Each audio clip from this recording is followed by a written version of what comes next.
सच छुपने नहीं देंगे। आदाब, मैं हूं हाफिज गुलाम सरवर और आप देख रहे हैं देश की सच्चाई।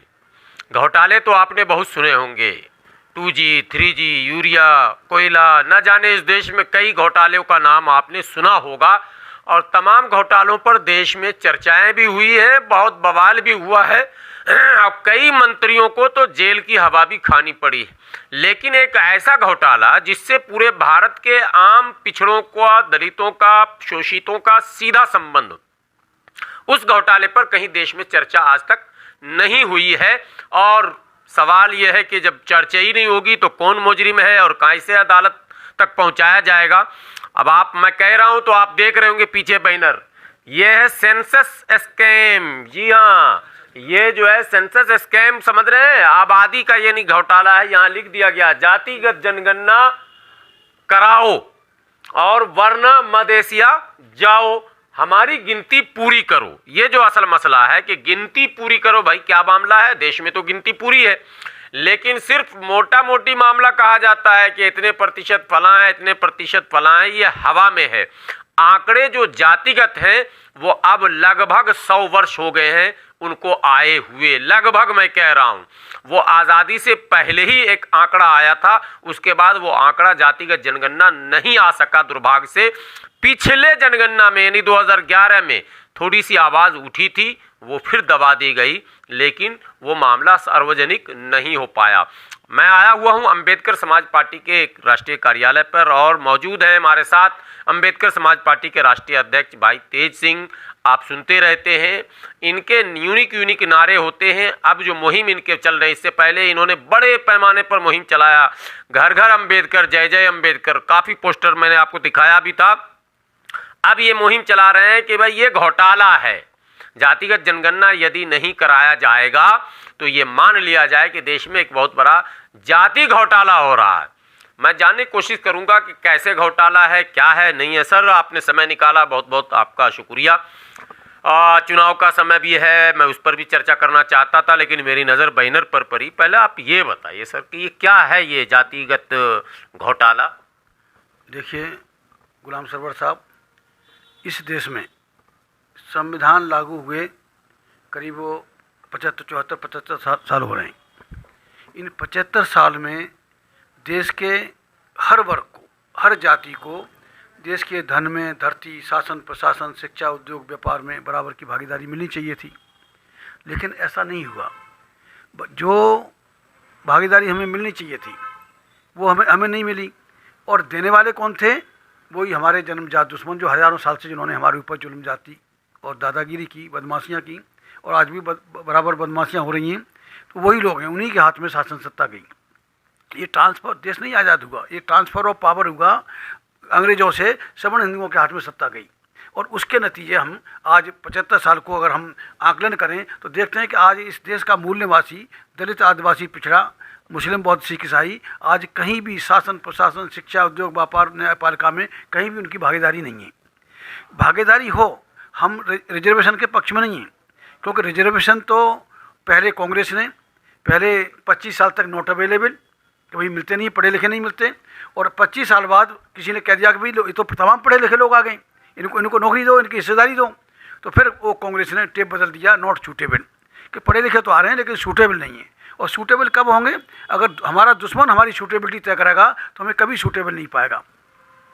जो आबादी इस देश में खास तौर से SC ST की 22.5% आरक्षण तय हुआ था संविधान लागू होते समय, संविधान के अनुसार जो कॉन्स्टिट्यूशन रिजर्वेशन था 22.5 मिलाकर, हाँ, SC ST का मिलाकर, SC ST का मिला के 22.5, 15 और 7.5 मिला के 22.5 हुआ था। तो इसका मतलब 22.5% हमारी आबादी थी 1950 में। ये बिल्कुल बात है, हाँ, तय हो गए। और अब उनके लास्ट सेंसस 2001, 2011 जो भी आ रहे हैं, उसके हिसाब से कमोवेश वहीं ऊपर नीचे वही 22.5 के इर्द गिर्द घूमता, कई बार कम भी हो जाती है। जबकि हमारे SC ST और OBC के घरों में कम से कम अभी OBC आप छोड़िए, हाँ, SC ST की अगर आबादी का पूछा जाए जी आपसे, चूंकि आप उस समाज के बीच लगातार, हालांकि आप OBC में भी काम कर रहे हैं, लेकिन मैं SC ST से जानना चाहूँगा कितनी आबादी होगी लगभग आइडिया से? देखिए, मैं इस वक्त जो बताऊं, इस जो मैं बता रहा हूं कि 1950 में जो 22.5% जो रिजर्वेशन तय हुआ था SC/ST को।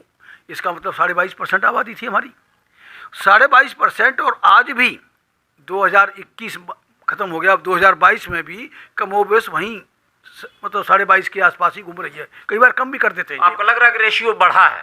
नहीं, बिल्कुल। हमारे घरों में चार बच्चों का एवरेज है। SC/ST के घरों में कम से कम 4 बच्चे मिलेंगे आपको, 4 से ज़्यादा भी मिल जाएंगे, 8-8, 10-10 मिल जाएंगे। मैं भी अपने माँ बाप की 14वीं संतान हूँ। वो अलग बात है कि बच्चे नहीं बचे, वो अलग बात है, लेकिन मैं 14वीं संतान हूँ, बचा हूँ। तो आप लगाते हैं कि 4 का तो एवरेज है ही हमारे घरों में। इस तरह से आप बोल रहे हैं तो जनसंख्या नियंत्रण कानून का फिर मांग शुरू हो जाएगा। मैं जनसंख्या नियंत्रण के पक्ष में नहीं हूँ, मैं नियंत्रण पक्ष में नहीं हूँ। ये बदमाशियाँ हो रही हैं, बदमाशियों का पर नियंत्रण होना चाहिए, बदमाशियों पर शिकंजा कसा जाना चाहिए, बहुत सारी बातें। तो जो 1950 में 22.5% SC/ST की आबादी जो तय हुई, सरकार द्वारा तय हुई, वो आज भी 22.5 है। जबकि हमारे एवरेज के हिसाब से इस समय शेड्यूल कास्ट और शेड्यूल ट्राइब की कहीं भी आबादी 28-30% के बीच में है। ये सब कंप्यूटर की टेबल पर बैठ के बदमाशियाँ होती हैं, कंप्यूटर की दिखावे के लिए जनगणना हो रही है, ये हो रही है, कहीं जनगणना नहीं होती। आज भी देखिए जो वोट बनता है हमारा, 5 साल बाद वोट देने के लिए आता है, तो हमारे मोहल्ले के नाम गायब होते हैं, दलितों के नाम गायब होते हैं, मुसलमानों के मोहल्ले गायब होते हैं। पोलिंग बूथ पर जाते हैं कि आपका नाम ही नहीं है। अजीब तमाशा है। और नाम नहीं है तो जो कौन ऑफिसर आपने अपॉइंट किया है वो तो that officer should be responsible. उस अफसर की जिम्मेदारी तय होनी चाहिए कि कैसे एक आदमी का नाम छूट गया। उसमें जब जो वोट का अधिकार है, हमारा मौलिक अधिकार है, फंडामेंटल राइट है, वोट के अधिकार को डाइवेस्ट करने के लिए तुम हमारे नाम गायब करते हो और नाम भी उल्टे पुल्टे कर देते हो, हैं? बाप की नाम की जगह दादा का नाम कोई भी ऐसे करते हो। तो ये जो बदमाशियाँ चल रही हैं, ये अहम जो है घोटाले तो बहुत भी हुए हैं, उन घोटालों से तो फर्क पड़ा है, लेकिन जो अहम घोटाला है ये जनसंख्या घोटाला है।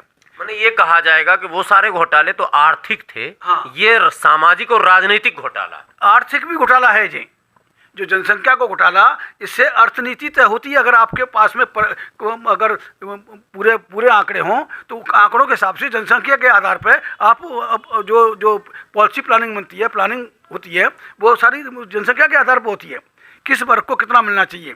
तो आज हमारे देश में हम हमारे इस वर्ग को SC/ST, खासतौर से SC/ST, OBC, इवन मुस्लिम और सिख ईसाइयों को जनसंख्या के अनुपात में उनकी भागीदारी तय होती है। ये तो SC/ST की बात आपने की। OBC के भी नेता कहते हैं कि हमारी भी जातिगत जनगणना कराइए, हम भी 54% हैं यहाँ, और हमारे साथ आपने 27 थमा दिया है और वो पर्याप्त नहीं है। क्या आप मानते हैं उनकी इस बात? देखिए गुलाम सरवर साहब, 52% आबादी थी। मंडल कमीशन के आंकड़ों के अनुसार, मंडल कमीशन पे जो आंकड़े दिए थे इन्होंने, सरकार ने मंडल कमीशन के वक्त जो आंकड़े दिए थे, उस समय OBC की आबादी 52% थी।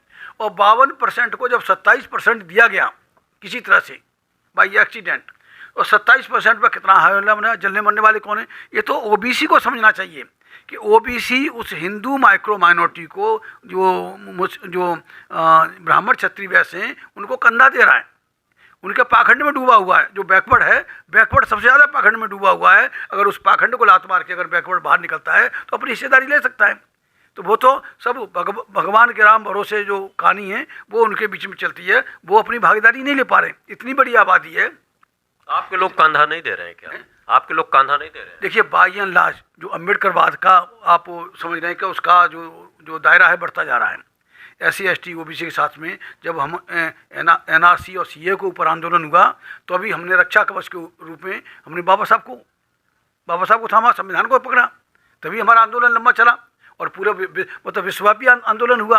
तो ये अम्बेडकरवाद तो ये वक्त की इस देश की जरूरत है, और अम्बेडकरवाद लाना है तो जनसंख्या के अनुपात में सब, हर तबके को, हर जाति को, हर वर्ग को बराबर हिस्सेदारी मिलनी चाहिए। हम इसके पक्ष में। आरक्षण तो इन्होंने आज तक पूरा नहीं किया। जो 22.5% आरक्षण था, इतने ये 75 सालों में इन्होंने मुश्किल से मतलब 10-12% है। देखिए, आंकड़े बताते हैं सर कि किसी भी विभाग में, आप चाहे UGC का आंकड़ा उठा लीजिए, चाहे आप हेल्थ में चले जाइए, मिनिस्ट्री में, किसी मिनिस्ट्री का आंकड़ा उठाइएगा तो न SC/ST का कोटा पूरा है, न OBC का कोटा पूरा है। तो कोटे खाली हैं, पूरा विभाग खाली। आप जाएंगे तो 100 में 80 मिलेंगे आपको स्वर्ण। ये रियलिटी है ग्राउंड पर जाने के बाद। तो ये सारे लीडर जो हैं, जो SC ST और OBC के लीडर हैं, कांग्रेस में हैं, भाजपा में हैं, सपा में हैं, RJD में हैं, तमाम पार्टियों में हैं, TMC में है और साउथ में भी हैं। साउथ में स्टेट सरकार की तो कुछ पॉलिसियां अलग हैं, लेकिन सेंट्रल गवर्नमेंट का तो पॉलिसी वही सेम है। आवाज बल वाला, जोर वाला क्यों नहीं उठ पा रहा? देखिए गुलाम सरवर साहब, ये बात मैंने पहले भी कही है। so far as representative of SC ST OBC minority is concerned, they are just they have become pet dog. उन जो बाबा साहब ने कहा है, the representative of the untouchables should be the watchdog of the untouchables, but by reason of having joined the Congress they are muzzle dog. बाबा साहब ने उन जनप्रतिनिधियों को जो कांग्रेस की जो सेज सजा रहे थे, वहाँ उनके दरबारी बने हुए बैठे थे, उनको बाबा साहब ने पालतू कुत्ता कहा। ये सामने भी आपके लिखा हुआ है। उन पालतू कुत्तों से आप नहीं, वो पालतू कुत्तों की जो परंपरा चल पड़ी वो आज तक चल रही है। ये मोदी की सरकार है। मोदी की सरकार ने देश को डुबो दिया, सत्यानाश कर दिया, SC ST को बर्बाद कर दिया, मुसलमानों का कत्ल। मोदी खुद पिछड़े हैं। हाँ, अरे पिछड़े तो क्या है, वो जबरदस्त के पिछड़े बने हुए हैं, कहीं पिछड़े नहीं है, वो तो अगड़े को भी अगड़े हैं। अगर कोई पिछड़ा भी है, मोदी नाम का आदमी अगर पिछड़ा भी है और दुश्मनों की टीम का वो सरबराह बना हुआ है, तो वो हमारे किस काम का है? हमारा तो दुश्मन है, दुश्मन के पाले में खड़ा हुआ है। मान लो अगर हम मान भी लें कि मोदी जी अगर OBC से हैं और OBC के होने के बावजूद भी अगर वो दुश्मन के पाले में, RSS के पाले में खड़े हुए हैं, तो मैं उनको अपना कैसे मानूं? मैं नहीं मान सकता।